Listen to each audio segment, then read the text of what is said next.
We ask the Lord to grant yourself peace. A special prayer for the head of state as the August 13 pause get closer.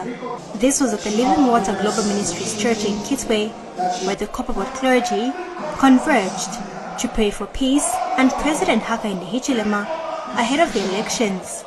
The church was filled to the tilt, with the symbolic dove hovering around as the prayers were being conducted.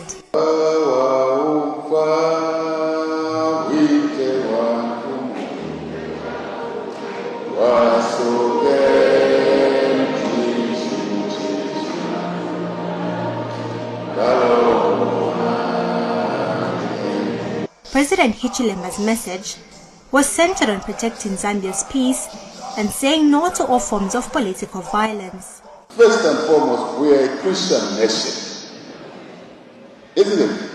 And we shall remain, Zambia shall remain a Christian nation.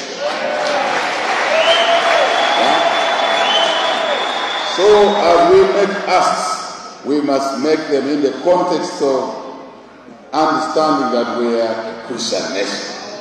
Sometimes citizens get excited, sometimes they overdo things in their quest to drive the candidate they want to take public office to win the election. But we must always have limits whenever we push for whatever we want, and those limits must confine us into a nation of peace, non-violent nation.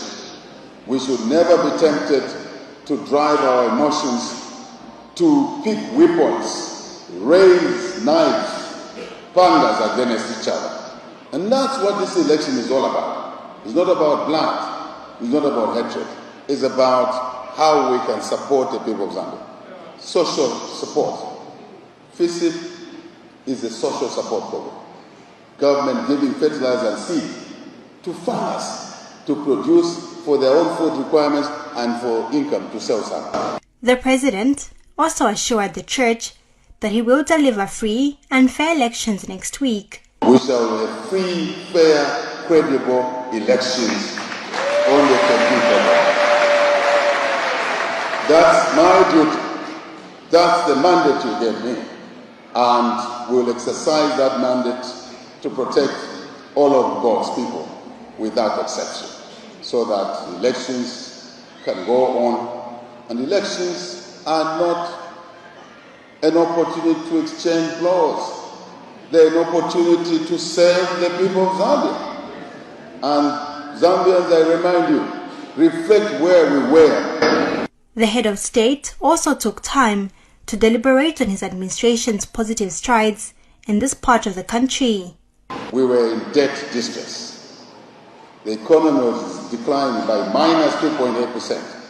The inflation was 24%. Now inflation is 6.5%. 24%, 24 plus to 6.5. And if it wasn't the war in the Middle East, by now would have been around 4%, because the fuel costs injected a little bit more increase in the cost of, if you like, goods and services in the country. His flagship, CDF, and free education was on the agenda.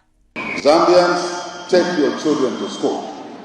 And that's why we continue employing teachers. More than the 45,000 we've employed. We will continue employing more teachers so they can take care of our children. We will continue building more schools and classrooms and water and sanitation. We will continue feeding our children in school. Thank you, Bishop, for raising that as well. School feeding program, desks in schools, to make the teaching and learning environment suitable for our children to succeed. As for the church, they have assured him of support in the August 13 pause. Beyond infrastructure programs, Your Excellency, we recognize that your government has promoted peace, strengthened democracy, upheld the rule of law, and reduced political violence and cadreism. On this one, we want to say thank you for taking away the cadres from our streets. Also in church was a variety of church choirs who took to the stage and sang songs of worship. Fortune Sinyangwe, ZNBC News, Kitwe.